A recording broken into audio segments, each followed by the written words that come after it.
இதுக்கு அடுத்தபடியா வந்து பாத்தீங்கன்னாக்கா உழவர்கள் எல்லாருக்குமே தெரியும் ஈஸியா செய்யக்கூடிய இடுபொருள் அப்படின்னு பாத்தீங்கன்னாக்கா மீனமிலம்.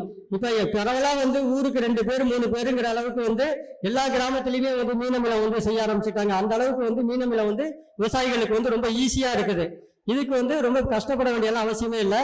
மீனோட கழிவு இல்லாட்டினாக்கா மீன், அது ரெண்டும் தான் தேவை. ஒரு 10 கிலோ மீனுக்கு வந்து 12 கிலோ நாட்டு சர்க்கரை. பொதுவா வந்து என்ன சொல்லுவாங்க அப்படின்னு பார்த்தாக்கா 10 கிலோ மீனுக்கு 10 கிலோ நாட்டு சர்க்கரை இருந்தா போதும் அப்படிம்பாங்க. நம்ம அந்த அளவுல சதவீத அளவுல நம்ம பயன்படுத்துறப்ப சீக்கிரமா வந்து நம்மளுக்கு அது கூலா மாற மாட்டேங்குது. அப்போ ஒரு 2 கிலோ சேர்த்து நம்ம போட்டோம்னாக்கா சீக்கிரமா வந்து ஒரு 40 நாள்ல வந்து அந்த மீனமிலம் வந்து ரெடியா பஞ்சகவ்யா என்ன சொல்றது பழனி பஞ்சாமிரதம் மாதிரி குளன்னு வந்துடும். அதை வந்து நம்ம ஒரு மெலிசான வலைகள், காய்கறி வடிகட்டக்கூடிய வலைகள், அப்படி இல்லைனாக்கா இன்னைக்கு மார்க்கெட்ல வந்து சில்வர் வலையெல்லாம் நிறைய இருக்கு. அது மாதிரியான வலைகளை வாங்கி நம்ம வடிகட்டி எடுத்து பயன்படுத்தலாம். மீனமிலத்தை பொறுத்த வரைக்கும் நீங்க ஒரு 2 வருஷம் 3 வருஷம் வச்சிருந்தா கூட அதோட தன்மை வந்து உங்களுக்கு கொஞ்சம் கூட மாறாது.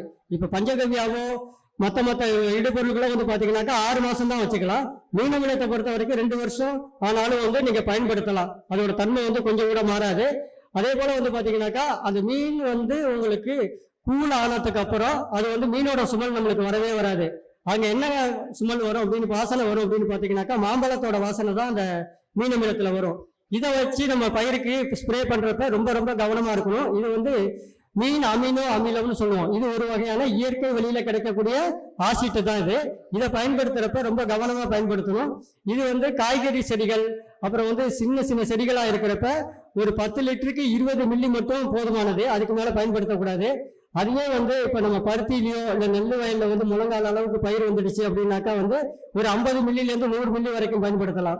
நீங்க சின்ன செடியா இருக்கிறப்ப வந்து ஒரு 50 மில்லி 100 மில்லி நீங்க வந்து இதை பயன்படுத்துனீங்க அப்படின்னாக்கா அந்த செடி வந்து கருகிறதுக்கான வாய்ப்புகள் வந்து அதிகமா இருக்குது. அதனால வந்து மீனமிலம் நீங்க பயன்படுத்துறப்ப வந்து அனுபவம் உள்ள விவசாயிகளை நீங்க கேட்டுக்கிட்டு அதன் மூலமா வந்து நம்ம வந்து மீனமிலத்தை பயன்படுத்திக்கிறது வந்து ரொம்பவும் சிறந்தது அப்படின்னு நான் சொல்லிக்கிறேன்.